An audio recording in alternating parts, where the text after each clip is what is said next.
हरिओम कहने में हंसी भी आती है और आश्चर्य भी लगता है, परंतु कहना भी ज़रूरी है और उसको समझना भी ज़रूरी है।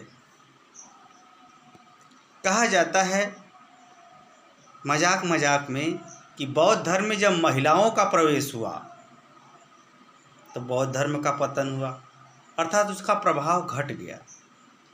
उसी तरह से जैन धर्म में भी जब महिलाओं का प्रवेश हुआ तो उसका भी प्रभाव घट गया।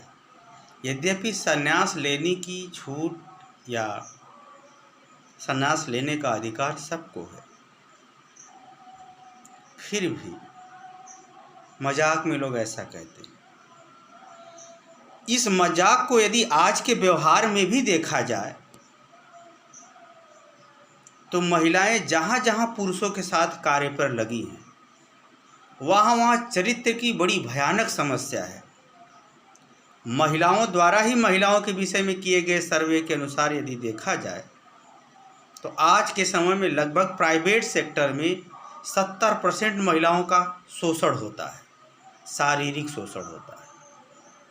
50% के आसपास सरकारी नौकरियों में शोषण हो जाता है। उनकी सुंदरता पुरुष की कामुकता को सहज ही बढ़ा देता है, क्योंकि सुंदरता और कामुकता में बड़ा घनिष्ठ संबंध है। वैसा तो प्रेम के विषय में संबंध नहीं है। स्थिति यह है कि आगे आने वाली पीढ़ी जब इस रहस्य को जानेगी तो कोई भी बहू या बेटा कुत्ते पिता का न सेवा करना पसंद करेंगे, न आदर देना पसंद करेंगे, न ऐसी कोई माता का ही कोई सम्मान करेगा।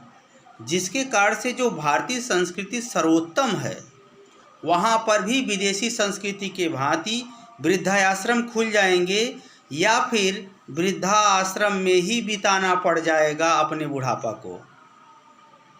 जिस महिला या जिस पुरुष का चरित्र दूषित हो जाता है उसके अंदर सद्भावना मर जाती है, उसके व्यक्तित्व में जो पवित्रता की सुगंध आनी चाहिए वो नहीं आती है, जिसके कारण से बच्चों के भरण पोषण और पालन पोषण में भी बड़ी भारी समस्या उत्पन्न होगी। अतः भारतीय संस्कृति को बरकरार रखना है, बचा के रखना है, अपने परिवार के भावनात्मक सौंदर्य और अपने परिवार को स्वर्ग बना करके रखना है, तो यह परम आवश्यक है कि पुरुष वर्ग ही कार्य करे, पर्याप्त कमाए और महिलाओं के पूरा सम्मान का ध्यान रखे और उनकी पूरी व्यवस्था करे। बात समझ में आई?